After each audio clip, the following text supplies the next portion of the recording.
ಚುರಿ ಚುರಿ ಬಿಸಿಲಲ್ಲಿ ಕುಳ ನೀರು ಸಿಕ್ಕರೆ ಎಷ್ಟು ಖುಷಿ ಅನಿಸುತ್ತಲ್ಲ.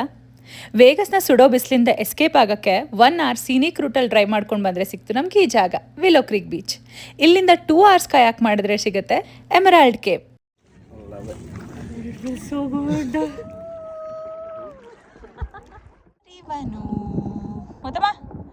ಹಾಯ್ ಮಾಡೆ ಇನ್ನೊಂದ್ಸಲಿ. ನಾವಂತೂ ಈ ರಿವರಲ್ಲಿ ಸಿಕ್ಕಾಪಟ್ಟೆ ಎಂಜಾಯ್ ಮಾಡಿದ್ವಿ. ಅಲ್ಲಲ್ಲಿ ಸ್ವಲ್ಪ ಹಿಸ್ಟ್ರಿ, ಮೈ ಸುಟ್ಟಾಗಿ ಎರ್ಚ್ಕೊಳ್ಳೋಕ್ಕೆ ಕೋಲ್ಡ್ ನೀರು, 5 hour ಕಯಾಕ್ ಮಾಡಿದ್ರು ಬೇಜಾರೇ ಆಗದೆ ಇರಂಗೆ ನೋಡ್ಕೊಳ್ಳೋ green glowing view. And the best part ನಮ್ಮ ಟೂರ್ ಗೈಡ್ ಗ್ಯಾಬಿ.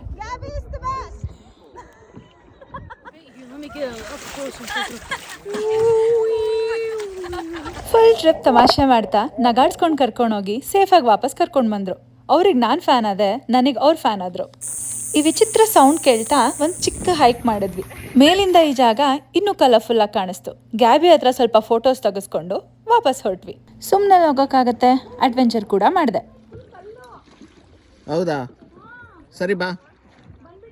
ಈ ಸಂಧಿಯಲ್ಲಿ ಸಿಕ್ಕಾಪಟ್ಟೆ ಕಲ್ಲಿದ್ದು ಜಾಗ ಡೇಂಜರಸ್ ಆಗಿತ್ತು. ಹೆಂಗೋ ಇಷ್ಟು ದೂರ ಬಂದ್ಬಿಟ್ಟಿದ್ದೀನಿ ಅಂತ ತಳ್ಕೊಂಡು ಮುಂದೆ ಹೋಗ್ಬಿಟ್ಟೆ. ಥ್ಯಾಂಕ್ಫುಲ್ಲಿ ರಂಗಣ್ಣ ನ್ಯೂಸಲ್ಲಿ ಟಾಪಿಕ್ ಆಗದೆ ವಾಪಸ್ ಬಂದೆ.